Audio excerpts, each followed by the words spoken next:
Reserved for paying passengers, she spat, gesturing to the bottles of water. I wasn't invisible. Not quite yet. Apple juice cascaded over my laptop, my notes, my life. 6 months. Gone. Rachel, the flight attendant, stood over me, a twisted smirk playing on her lips. Maybe next time. Leave the toys at home. Toys, this was my company. A cold laugh. What company does a 13-year-old run? But I knew something she didn't. Something about shares and power and the sweet taste of justice. They had no idea how her quiet cruelty would cost them everything. This wasn't about juice. This was about dignity. And at 35,000 feet, I was done being polite. Done shrinking. Reserved for paying passengers, she spat, gesturing to the bottles of water. I wasn't invisible. Not quite yet. Apple juice cascaded over my laptop, my notes, my life. 6 months. Gone. Rachel, the flight attendant, stood over me, a twisted smirk playing on her lips. Maybe next time, leave the toys at home. Toys? This was my company. A cold laugh. What company does a 13-year-old run? But I knew something she didn't. Something about shares and power and the sweet taste of justice. They had no idea how her quiet cruelty would cost them everything. This wasn't about juice. This was about dignity. And at 35,000 feet, I was done being polite, done shrinking. They wanted a show? I'd give them a show. I snatched my phone from my bag, juice still clinging to my fingers. Her smirk widened, a predator sensing weakness. Calling Mommy? She sneered, loud enough for the other passengers to hear. I ignored her. Scrolling through my contacts, I found the name I was looking for. David. A direct line to the top. My finger hovered over the dial button for a heartbeat. This wasn't a game. This was a calculated strike. I pressed call.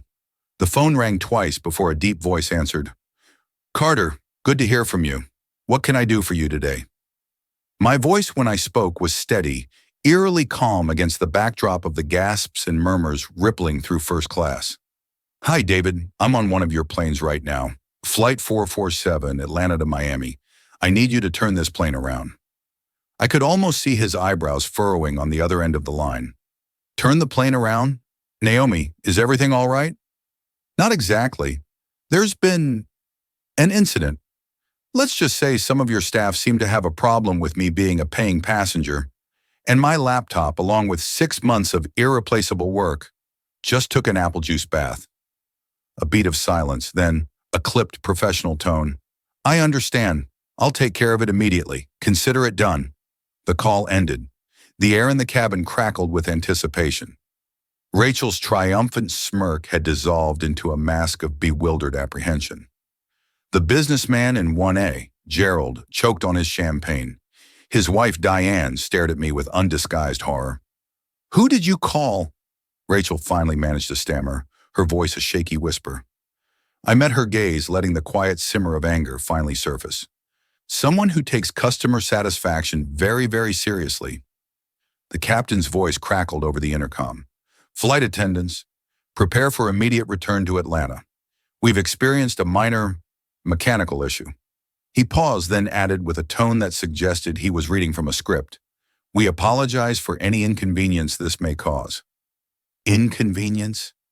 This was about to be more than an inconvenience. This was about to be a full-blown media circus. Panic flared in Rachel's eyes. She grabbed my arm, her nails digging into my skin. What did you do? She hissed. You can't just turn a plane around. People have places to be. I yanked my arm away, ignoring the sting.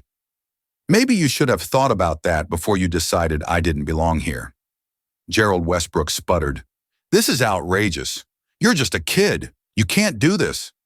Actually, I said, my voice echoing slightly in the suddenly silent cabin, I can, and I did, because I own $2.1 million in airline stock. Maybe you should Google Carter Youth Insights. You might learn something. The color drained from Rachel's face. She stumbled back, her hand flying to her mouth. The weight of her mistake crashed down on her. She finally understood. I wasn't calling Mommy. I was holding her career in the palm of my hand. The realization dawned on everyone else too. They'd all underestimated me, judged me, dismissed me, and now they were about to pay the price. The plane banked sharply, turning back towards Atlanta. The engines roared, drowning out the murmurs of disbelief and growing fear that filled the cabin. This wasn't just about spilled juice anymore. This was about power. This was about respect. This was about challenging every single assumption they'd made about me the moment I stepped onto this plane. This was about ensuring that no other young, black girl would ever be made to feel invisible again. Justice at 35,000 feet. Juice dripped from her hoodie onto the expensive first-class seat, and Rachel stood over her with the most exaggerated expression of fake concern. Juice dripped from her hoodie onto the expensive first-class seat, and Rachel stood over her with the most exaggerated expression of fake concern. Oh my goodness, what a clumsy accident. Rachel's voice was theatrical, clearly performed for the other passengers. That's what happens when kids bring expensive things they can't afford to replace on planes. The implication was crystal clear. This was Naomi's fault for being here, for having nice things, for existing in a space where Rachel believed she didn't belong. Jessica rushed over with towels, her face genuinely distressed. "Oh no, I'm so sorry.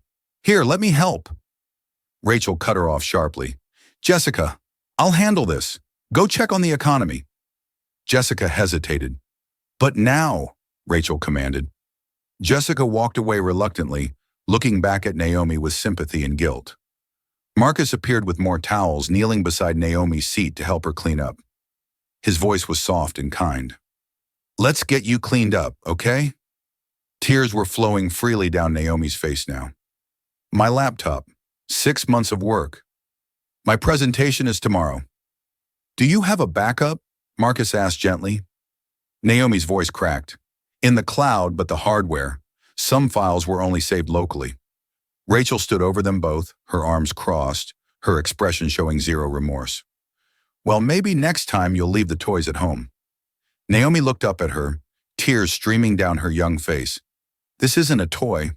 This is my business. My company." Rachel actually laughed, a cold mocking sound. "Your company? What company does a 13-year-old run? A lemonade stand." From his seat. Gerald Westbrook chuckled along. Diane added, "Kids today think playing on computers makes them CEOs." Naomi's voice grew stronger despite the tears. "Carter Youth Insights. I'm the founder and CEO. We do consumer analytics and consulting for major corporations." Rachel's fake sympathy somehow became even more cruel. "That's adorable, sweetie. Really cute. But let's be real. Your parents probably set up some cute little website and you think that's a business. This is the real world. And in the real world, children don't buy first-class tickets. They don't run companies. They don't belong here. That word belong. It hit Naomi like a slap across the face because it revealed the truth beneath all of Rachel's actions. This wasn't about the ticket. It wasn't about the water. It wasn't even about the ruined laptop. It was about a 13-year-old black girl sitting in a space where Rachel believed she had no right to be. Rachel continued, emboldened by Naomi's tears, by her own anger, by 12 years of frustration and financial struggle. "I've been working for 12 years. 12 years and I'm barely making ends meet. I work 2 jobs. I can barely afford rent. And you expect me to believe that a little girl?" She caught herself, but the implication hung in the air like smoke. The words she didn't say were somehow louder than the ones she did. Carlos Martinez stood up from his seat, his voice firm. "That's enough. You're way out of line." Rachel spun on him defensive. "I'm doing my job, sir." "Your job is to serve passengers," Carlos shot back, "not bully children." Linda Chin pulled out her phone, her fingers moving quickly. "I'm documenting this. This is discrimination. Clear and obvious discrimination." Rachel's face went red. "Discrimination against what?" "Rich, spoiled kids." Linda's voice turned ice cold. "Against a black child who you've treated completely differently from every other passenger in this cabin. We all saw it. Every single person here watched you smile at them." She gestured at the Westbrooks and sneer at her. "We watched you refuse her water while serving everyone else. We watched you destroy her property, and we heard you tell her she doesn't belong." Rachel's voice shook, caught between anger and something that might have been shame. How dare you? I am not. I would never. Naomi's voice cut through the argument, quiet but clear. You wouldn't serve me water. You said I didn't belong. You spilled juice on my laptop and mocked my work, because you don't believe a girl who looks like me could possibly afford this seat. Honestly, silence fell over the cabin. Even Rachel seemed momentarily speechless. Then Rachel grasped for control, her voice shaking. You don't know what you're talking about. I treat everyone the same. Naomi wiped tears from her face, leaving sticky juice smears on her cheeks. Then why did you smile at them and sneer at me? No one answered. The silence was deafening. Rachel reached into her pocket and pulled out a voucher book, her hands trembling slightly. I'm offering you a $50 voucher for the inconvenience. Naomi's voice was hollow. My laptop is worth $2,000. The data on it is worth more than I can calculate. My presentation for tomorrow's conference is ruined, and you're offering me $50. Take it or leave it, sweetheart. The way Rachel said, sweetheart, made it sound like an insult, like Naomi was nothing, like she was nobody. Naomi stared down at her ruined laptop, her juice-stained hoodie, her destroyed presentation materials. She touched the cross necklace her mother had given her just that morning. She thought about her mother's words. Don't let anyone make you small. And something inside her shifted. Her sadness hardened into something else, something stronger, something that had been building for 13 years of being underestimated, dismissed, and disrespected. Naomi reached into her backpack. Miraculously, it had stayed dry and pulled out her phone. Rachel smirked. Calling mommy. Naomi didn't respond. She unlocked her phone and scrolled through her contacts. Her fingers stopped on one name, David B. Transansel. She took a deep breath. She was 13 years old, covered in apple juice with tears still drying on her face, but she'd had enough. She pressed the dial. If you're as outraged as I am right now, make sure you're subscribed, because what Naomi does next is absolutely legendary. Comment below. What would you have done in Naomi's position? Would you have stayed quiet or fought back? Let me know. The phone rang twice. Naomi put it on speaker because she was past caring who heard what she had to say. A professional voice answered. David Brennan's office. Naomi's voice was steady now, channeling every ounce of maturity she possessed. Hi, this is Naomi Carter. I need to speak with David immediately. Tell him it's urgent and regarding Flight 447. The assistant's tone was polite but dismissive. I'm sorry, Mr. Brennan is in a meeting. Tell him Naomi Carter, CEO of Carter Youth Insights and shareholder of Transcontinental Airlines, needs him now. He'll take the call. Rachel's face, which had been smug, went pale. Gerald Westbrook scoffed loudly from his seat. Shareholder? You're a kid's delusional. The assistant's tone changed immediately. Please hold Miss Carter. Music filled the cabin. 30 seconds of classical music that felt like an eternity. Every passenger in first class was silent now, watching this 13-year-old girl covered in juice, holding a phone like it was a weapon. Then a man's voice came through, concerned and alert. Naomi, what's wrong? Hi, David. Naomi's voice cracked slightly, but she pushed forward. I'm on one of your planes right now. Flight 447, Atlanta to Miami. Okay. David Brennan, the CEO of Transcontinental Airlines, sounded confused. Is there a problem? Naomi took a shaky breath. Your lead flight attendant, Rachel Morrison, employee number. She looked directly at Rachel's name tag and read it carefully. 447293 refused to serve me water, deliberately spilled juice on my laptop, destroying months of work, called my business a toy, told me I don't belong in first class, and has been treating me with hostility and contempt for the entire flight in front of witnesses. There was a pause. When David spoke again, his voice was tight with barely controlled anger. I need you to repeat that. Naomi did, her voice growing stronger with each word. Multiple passengers tried to intervene. She doubled down. David, I'm 13 years old. I paid for this ticket with my own money. I've been humiliated, degraded, and discriminated against at 35,000 out of T. Let me speak with the flight attendant now. Rachel's hands were visibly shaking as she grabbed the phone from Naomi. Her voice came out in a stammer. Mr. Brennan, sir, this is a complete misunderstanding. David's voice came through the speaker like ice. Did you refuse service to Miss Carter? We were about to serve everyone. She was just impatient. Did you or did you not refuse to give her water? Rachel's face was bright red now. It was, she's a child. I didn't think you didn't think a black child belonged in first class. David's words cut through the cabin like a knife. I never said that. Rachel's voice rose defensively. Put Miss Carter back on the phone. Rachel practically threw the phone back to Naomi, her hands trembling so badly she almost dropped it. I'm here, Naomi said. What do you want me to do? David asked. Naomi looked out the window at the clouds below.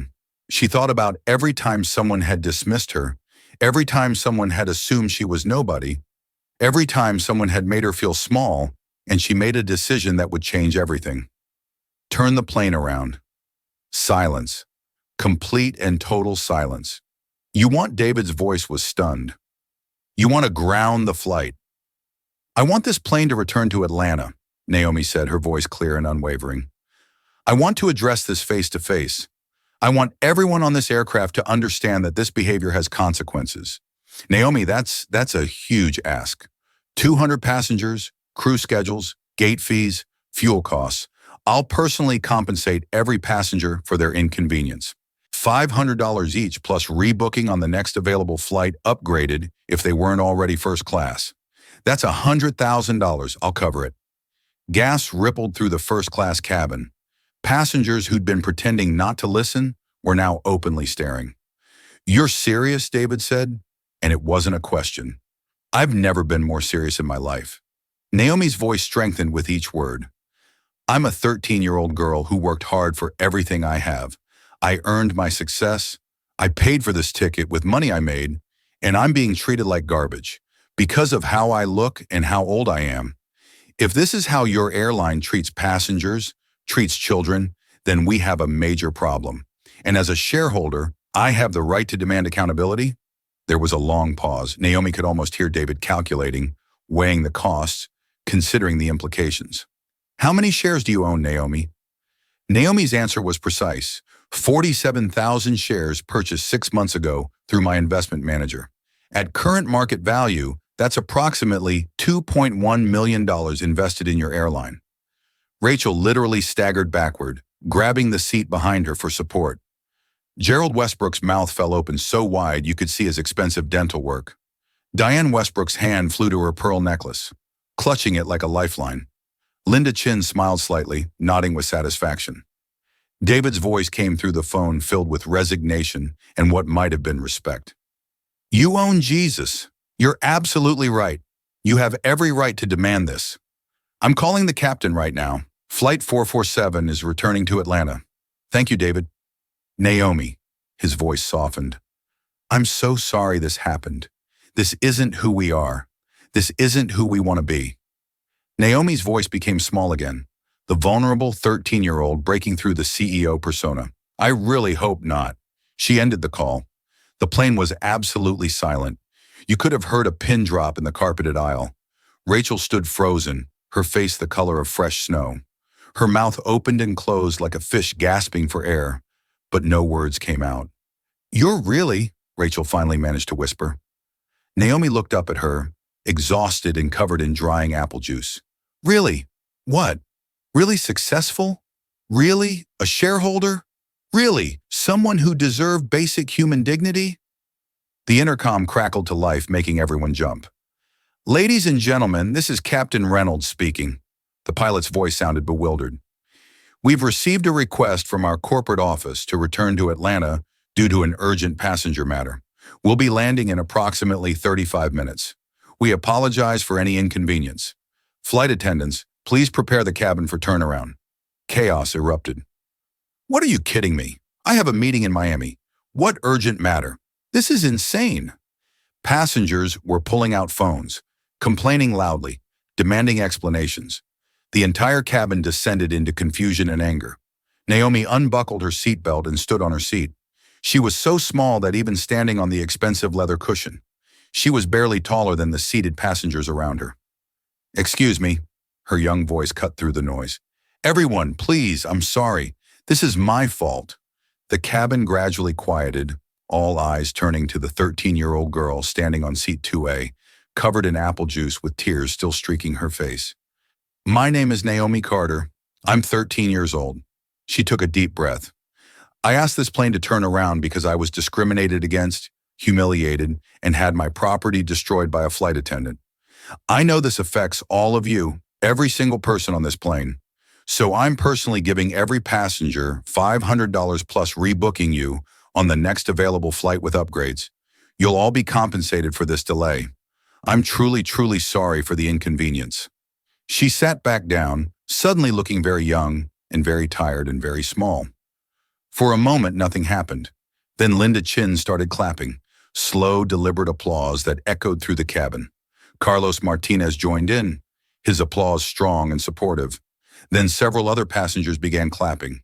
Even some passengers from economy class who'd heard the announcement over the intercom started applauding, their hands visible between the seats.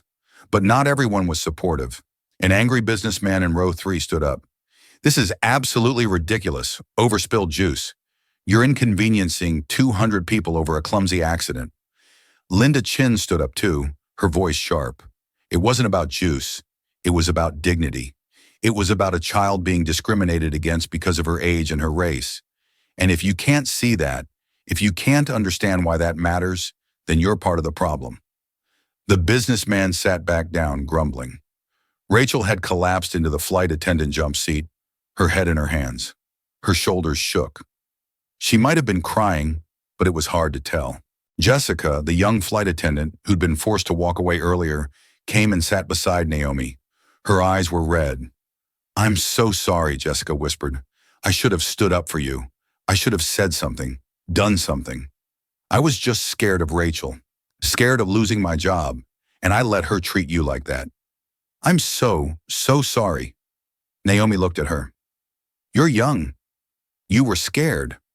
I get it. But you're younger than me," Jessica said, her voice breaking. "And you're braver than I've ever been." Marcus appeared with a first-class blanket, soft and warm and expensive. He draped it gently around Naomi's shoulders. "You're going to change things, kid," he said quietly. "I know it. I've worked for this airline for 8 years, and I've seen things that shouldn't happen. But nobody ever did anything about it until you." Naomi pulled the blanket tighter around herself, suddenly feeling cold despite the cabin temperature. She looked out the window as the plane began banking, turning in a wide arc back toward Atlanta. Her voice was barely a whisper. "I just wanted water." Marcus squeezed her shoulder gently. "I know, kiddo. I know." The plane descended through the clouds, heading back toward the city they'd left less than an hour ago. Passengers were on their phones, some angry, some understanding, some already posting on social media about the unprecedented event unfolding at 35,000 and all left. Rachel hadn't moved from the jump seat. Her perfectly styled hair was coming undone. Her makeup was smeared. Her hands trembled in her lap. Gerald Westbrook was frantically typing on his phone, probably trying to reschedule whatever important meeting he thought he had. Diane Westbrook just stared at Naomi with an expression that was hard to read. She maybe or shame. Linda Chin caught Naomi's eye and mouthed 2 words. "Thank you." Carlos gave her a small salute, and Naomi sat wrapped in her blanket covered in apple juice, her laptop dead in her bag, her presentation ruined, her conference speech destroyed. But for the first time in her entire life, she felt like maybe, just maybe, she'd done something that mattered more than any business deal or keynote speech. She'd drawn a line in the sand. She'd said enough. She'd refused to be small. The plane continued its descent. Atlanta's skyline appeared in the distance, growing larger with each passing minute. And somewhere in that city, news vans were probably already racing toward Hartsfield-Jackson International Airport because word was spreading fast. A 13-year-old girl had grounded a commercial airliner, and the world was about to find out why. Drop a like on this video if you think Naomi did the right thing, and make sure you're subscribed because the confrontation that's about to happen at that airport is absolutely incredible. Question for you. Do you think grounding the plane was too extreme, or was it the perfect response? Let me know in the comments. The plane touched down on the runway with a slight bump, tires screeching against asphalt. Passengers sat in tense silence, some checking their watches, others still typing furiously on their phones. Naomi gathered her ruined belongings with trembling hands. Her backpack was sticky. Her hoodie was stiff with dry juice. Her laptop sat dead and useless at the bottom of her bag. But she held her head high as the plane taxied toward the gate. She caught her reflection in the window. A young black girl with braided hair coming slightly undone, tired eyes rimmed with red from crying, a stained hoodie that had once proudly proclaimed young, gifted, and black. She looked exactly like what she was, a 13-year-old kid who'd been through something traumatic. But there was something else in that reflection too. Something steel-like, something that hadn't been there before. The captain's voice came over the intercom one more time. "Ms. Carter, there's a reception committee waiting for you at the gate." Rachel finally lifted her head from her hands. Her mascara had run in dark rivers down her cheeks. Her eyes were swollen and red. For the first time since the flight began, she looked human, broken. Jessica stood beside her, speaking softly. "Rachel, you have to face this." Rachel's voice was barely audible. "I can't believe she's just a kid." "How does a kid?" Marcus interrupted, his voice firm but not unkind. "That's your problem, Rachel. That's your problem right there. You kept seeing just a kid. You didn't see a person deserving respect. You saw her age, her skin color, and you made assumptions. And now you have to face the consequences of those assumptions." The plane came to a complete stop. The seatbelt sign chimed off. Nobody moved. Finally, Naomi stood up. At 13, she was small, even by teenage standards, but somehow she seemed to fill the entire cabin. She pulled her backpack over her shoulders, grabbed her rolling suitcase, and walked down the aisle toward the exit. Every passenger watched her go. Some looked guilty, some looked supportive, some still looked angry about the inconvenience, but they all watched. As Naomi reached the plane door, the flight crew stood in a line. Marcus stepped forward and whispered, "You're remarkable. Don't forget that." Naomi managed a small smile. "Thank you for being kind." She stepped into the jet bridge, and that's when she saw them. At the gate, there was what could only be described as a reception committee. David Brennan, CEO of Transcontinental Airlines, 50-something, impeccably dressed in an expensive suit, his face lined with stress. Beside him stood the HR director, a woman in her 40s with a tablet clutched to her chest, a legal team of 3 people in matching corporate attire, airport security officers, airport officials in their distinctive uniforms, and behind all of them, somehow having gotten wind of the story already, were news crews, cameras, reporters, microphones. David Brennan stepped forward as Naomi emerged from the jet bridge, his face a mixture of distress and something that might have been admiration. "Naomi." But Naomi walked past him. Her eyes were locked on Rachel Morrison, who had just exited the plane behind her, looking like she was walking to her own execution. The two of them stood face to face. 13-year-old girl, 38-year-old woman. The entire airport seemed to hold its breath. Naomi's voice was quiet but clear. "Why?" Rachel's face crumpled. I didn't mean." "Yes, you did." Naomi's voice didn't rise, but it cut like a blade. "You meant every word, every dismissal, every moment of cruelty. So I'm asking you why." Rachel's hands twisted together. Tears streamed down her face, cutting through the remains of her makeup. Because it's not fair." "What's not fair?" And then something broke inside Rachel. The words came pouring out like a dam had burst. "I've worked my whole life. My whole life. I have 2 jobs. I work 60 hours a week, and I still can barely afford rent. I've never flown first class, even though I work in first class every single day. I serve champagne to people who don't even say thank you. I smile at passengers who treat me like I'm invisible. And I accept it because I need the paycheck, because I have bills, because I have no other choice." Rachel's voice rose, becoming almost frantic. "And then you walk on the plane. 13 years old, a child, and you have more money than I'll ever see in my lifetime. You're flying first class like it's nothing. You're wearing sneakers that probably cost more than my car payment. You have a laptop worth thousands of dollars. You talk about your company, your presentations, your success, and you're just a kid."